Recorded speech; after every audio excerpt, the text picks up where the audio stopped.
അങ്ങനെ ഒരു നാൾ ചുമ്മാതിരിക്കുമ്പോൾ ഏതോ ഒരു ഡ്രൈവർ ഒരു നാലാംകുട ഗൂണ്ടയ്ക്ക് അന്നാട്ടിലെ പ്രധാനപ്പെട്ട ഒരു നായിക നടിയെ റേപ്പ് ചെയ്യാൻ ഉൾവിളി ഉണ്ടാകുന്നു. തെരുവിൽ വാഹനത്തിൽ ബലാത്സംഗ ചിത്രീകരണം, വിഷ്വൽ ഗൂഢകേന്ദ്രങ്ങളിലേക്ക് എത്തിക്കുന്നു, തെളിവുനാശം, ജാമ്യത്തിന് ശേഷം മോഡലിംഗ്, ആഡംബര വാഹനങ്ങളിൽ കാട്ടം. ആ തെമ്മാടിപ്പണിയിൽ 1 മുതൽ 6 വരെ പ്രതികൾ മാത്രമെന്നും ഗൂഢാലോചനയുടെ ഒരു ദുഷ്ട തലച്ചോറ് തെളിവ് കൂമ്പാരത്തിൽ തെളിവില്ലെന്നും പറയാനാണ് കോടതി. പ്രോസിക്യൂഷൻ പരാജയം സർക്കാർ പരാജയം കൂടിയാണ്. കോടതി ഉത്തരവിൽ വിശുദ്ധനാക്കപ്പെട്ട 8-ാം പ്രതിയെ വാരിക്കൊണ്ടിരുന്ന താരശരീരങ്ങൾ, മാടി വിളിക്കുന്ന റെഡ് കാർപ്പറ്റുകൾ, ആരാധക വൃന്ദം. മാലപ്പടക്കത്തിനിടയിൽ ആ കേസിന്റെ മറന്നുപോകാത്തൊരു ഭൂതകാലമുണ്ട്. ആ ജഡ്ജിയുടെ സമീപനം താങ്ങാവതല്ലെന്ന് പറഞ്ഞ് രാജിവെച്ച് ഇറങ്ങിപ്പോയത് 2 പ്രോസിക്യൂട്ടർമാർ. ആത്യന്തികമായി ആർക്കാണോ നീതി വേണ്ടത് ആ വിക്ടിം ഈ ജഡ്ജിയെ മാറ്റണമെന്ന് ആവശ്യപ്പെട്ട് മേൽക്കോടതിയിൽ പോയ കേസാണ്. ആ മെമ്മറി കാർഡ് കോടതിയുടെ ചെസ്റ്റിൽ ആരൊക്കെയോ എന്തൊക്കെയോ ചെയ്തുവെന്ന നിയമവിരുദ്ധ നെറുകേടിൽ രാഷ്ട്രപതിക്ക് കത്തുപോയ കേസാണ്. വിചാരണ കോടതി ഉത്തരവിൽ കഴുകിപ്പോകുന്ന കളങ്കങ്ങളാണോ, ഓടിച്ചുറ്റ് കളിക്കുന്ന പേപ്പട്ടികൾ കണക്ക് നാദില്ല കൂട്ടങ്ങളോ, അതോ ആ എക്കോ സിനിമയിൽ പറയും മട്ടിൽ മാസ്റ്റർ ട്രെയിൻഡ് മലേഷ്യൻ വേട്ടപ്പട്ടികളാണോ എന്ന് കാലം പറയട്ടെ, മേൽക്കോടതികൾ പറയട്ടെ.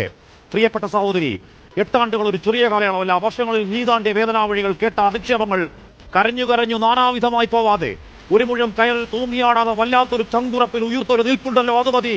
നിരയല്ല, അത് ജീവിതമല്ല, നീ തിരുത്താണ്, കരുത്താണ്. ഏത് കോടതിയിൽ തിരിച്ചടിയെങ്കിലും, ഏത് ആകാശമിടിഞ്ഞു വിടാലും മനസാക്ഷി കോടതി നിസ്തർക്കം നിനക്കൊപ്പം മാത്രമാണ്. ആർജവത്തിന്റെ അവസാന വാക്കേ അഭിവാദ്യങ്ങൾ.